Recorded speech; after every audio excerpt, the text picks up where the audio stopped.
Today is May Day, a day to celebrate the contributions of workers all over the world. It is a day to remember the sacrifices made by those who fought for our rights and freedoms.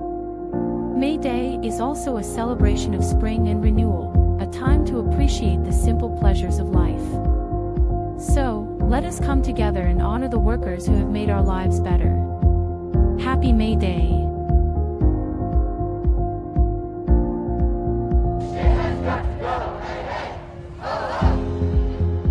Workers have been fighting for their rights for centuries.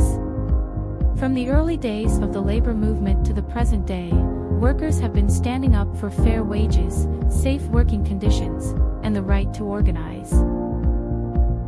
Today, we honor all workers for their contributions to our society. We thank them for their hard work and dedication. Happy May Day!